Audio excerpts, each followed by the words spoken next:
Bonjour YouTube, aujourd'hui avec le petit C++, nous allons voir notre partie 3 sur les templates. Alors, la semaine dernière, on a vu la syntaxe, comment écrire nos templates. Il est temps maintenant de prendre des exemples d'utilisation concrète. Alors en fait, je voulais surtout arriver à ce que nous allons aborder aujourd'hui et dans des prochaines vidéos, mais pour cela, je devais commencer par des explications basiques autour des templates.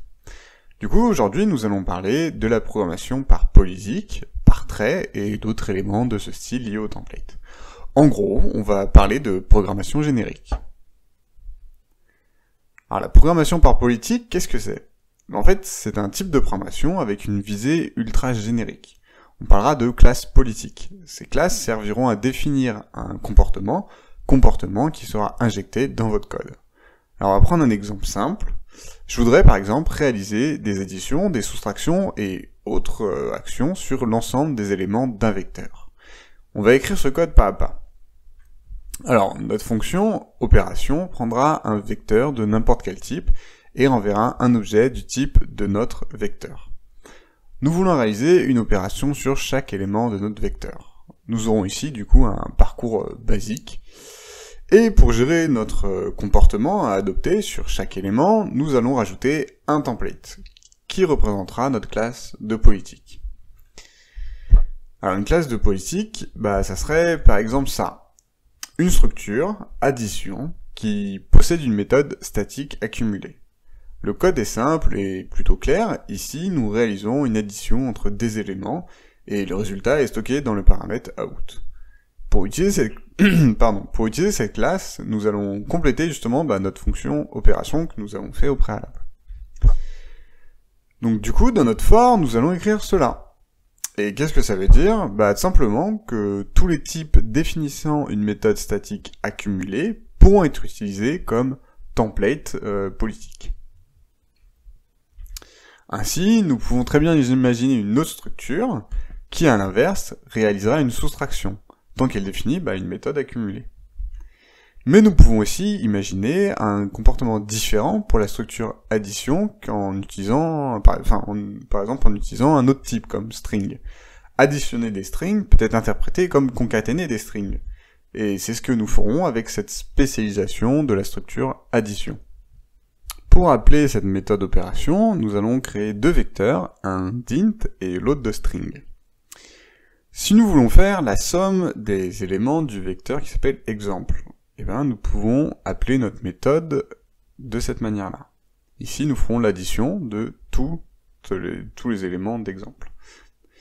Et à l'inverse, si nous voulons faire une soustraction, l'appel deviendra comme ceci.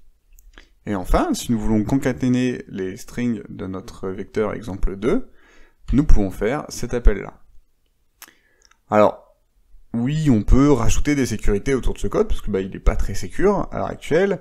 Nous pouvons l'améliorer, l'optimiser, mais ici c'était simplement faire un exemple simple pour illustrer ce que c'est la programmation par politique.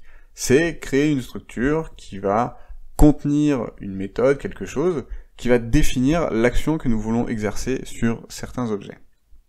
En tout cas, comme souvent en programmation, c'est en se posant des questions en amont, en identifiant du code récurrent, en prenant du recul, que nous pouvons arriver à ce genre de code générique. Et à l'inverse, vous pouvez aussi penser votre code en voulant respecter des types de programmation pour différentes raisons. Bref, pour moi la programmation c'est de la réflexion, puis une phase d'exécution. Et c'est là que c'est important de connaître les différents éléments à notre disposition. Un autre élément que je voulais aborder ici était les classes de traits. Les classes de traits, en fait, ont pour but d'améliorer, d'ajouter des accessoires pour un type donné que l'on ne peut pas modifier, comme un type de base par exemple.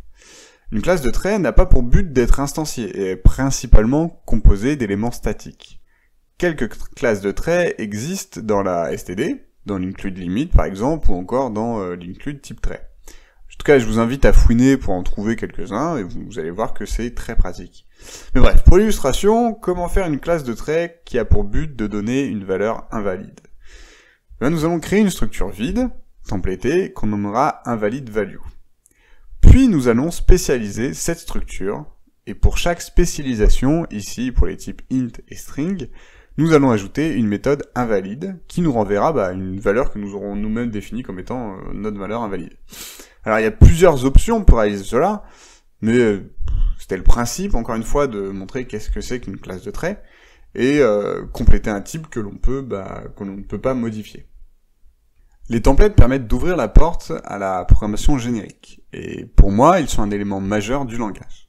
Là, nous avons vu en fait qu'une infime partie des possibilités, mais nous avons pu voir la base de tout ça. Vouloir un code flexible, facilement utilisable, respectant des contraintes que nous pouvons spécifier. Alors je pourrais en parler très longtemps, mais à vous de faire en fait votre opinion et vous poser ces questions pour réaliser votre code. En tout cas, je vous mettrai un lien dans la description vers le contenu de l'include type trait. C'est en fait super intéressant de voir les possibilités de ce que ça peut apporter. Et en tout cas, nous l'exploiterons dans une prochaine vidéo. Comme d'habitude, en tout cas, exprimez-vous dans les commentaires et je vous dis à lundi prochain 13h45 pour une nouvelle vidéo.